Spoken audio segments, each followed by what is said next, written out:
বর্ণে গন্ধে ছন্দে গীতিতে হৃদয়ে দিয়েছ তোলা, রঙেতে রাঙিয়া রাঙাইলে মোরে একই তব হোলি খেলা।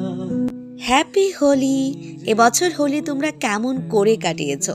আমি হোলির দ্বিতীয় দিন কিভাবে কাটালাম চলো শেয়ার করি। সেদিন দুপুরে ছোট বড় মাছ 2 রকমের ভাজি আর নিরামিষ সবজি দিয়ে লাঞ্চটা কমপ্লিট করে সোজা বের হয়ে পড়ি আমি আর সাহেব। কারণ সেদিন হঠাৎই দুপুরে জানতে পারি আমার অফিস নেই আর সঙ্গে সাহেবও বাড়ি, তাই আমরা দুজনেই চলে যাই ঠাকুরমার বাড়ি।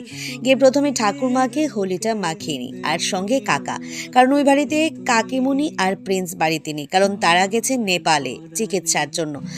আর বাড়িতে ছিল কাকা আর সঙ্গে কাকার কিছু বন্ধু আর সঙ্গে ঠাকুরমা।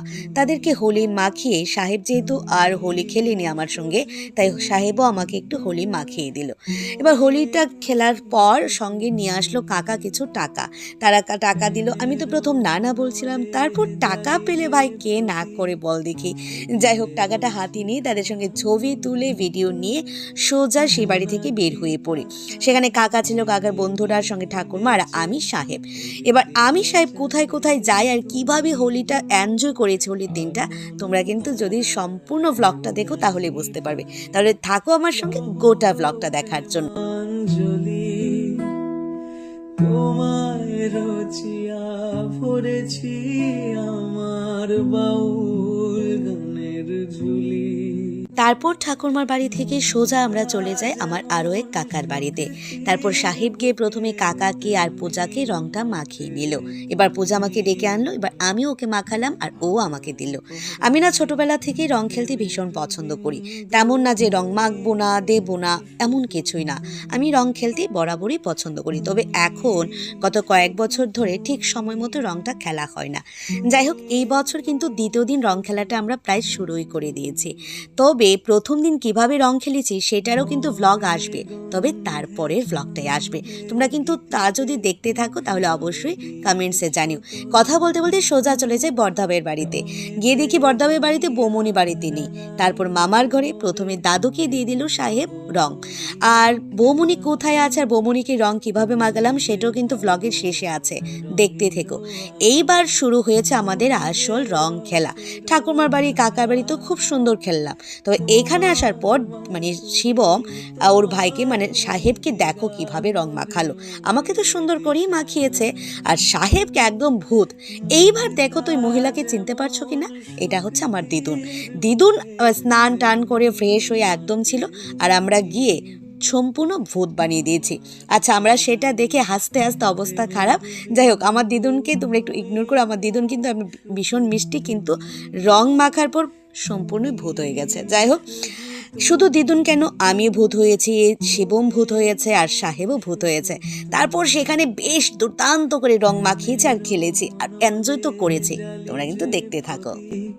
সে দ্বীপের শিখা তুমি, জোনাকি পাখায় ঝিকিমিকি নেচে। তারপর যাই বাড়িতে। এবার তোমরা বলবে সবার শেষে কেন মা বাবাকে রং মাখালাম।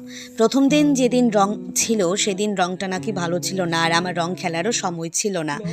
অন্যান্য বার যেহেতু আমি অফিসে যাই বা যা কিছুই করি সকালে রং মাখাই, এবছর মা রং মাখায়নি, আমরাও মাখিনি, তাই সোজা অফিসে গিয়েছিলাম, একটু তাড়াহুড়ার মধ্যে ছিলাম। এবং অফিস থেকে বের হয়ে কোথায় গিয়ে রং খেলেছি সেটা তো পরবর্তী ভ্লগে আসবেই। তবে দ্বিতীয় দিন কেন আগে তাদেরকে মাখালাম না, প্রথমে বাড়িতে মা ছিল বাবা ছিল না, তাই যখন আমরা রং খেলবো প্ল্যান করি বাবা মাকে তো একসঙ্গেই দেব, বাবা না থাকায় মাকে আর দিইনি, সোজা বের হয়ে পড়ি। অন্যান্যদের মেখে জানতে পারি বাবা বাড়ি এসছে, তাই সোজা বাড়িতে যাই, গিয়ে বাবার মাকে রং মাখায় সঙ্গে আমরাও। এটা প্রতি বছর আমরা কিন্তু সর্বপ্রথম বাবা মাকেই রং মাখায়, তবে এবছর একটু অন্যরকম হয়েছে, কিন্তু খেলাটা বেশ দুর্দান্ত আর মজা করেছি। আর এখানেই কিন্তু শেষ নয়, তারপর আমরা কাদের সঙ্গে রং খেলছি তোমরা তাও দেখতে থাকো।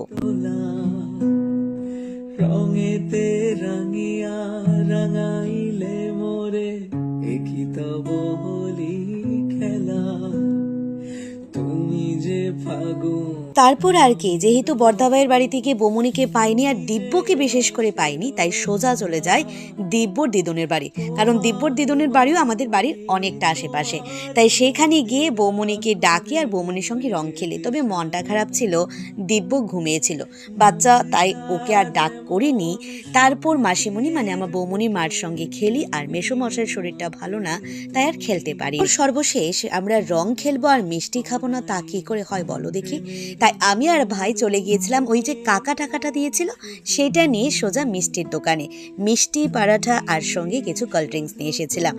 ফার্স্টে কোল্ড ড্রিঙ্কসটা খেয়ে আমরা একটু ফ্রেশ হয়ে নিয়েছিলাম, মানে স্নানটা সেরে নিয়েছিলাম, তারপর টিফিনটা করেছে। আজকের মতো ব্লগটা এই পর্যন্তই। কেমন লাগলো জানিও কিন্তু। টাটা।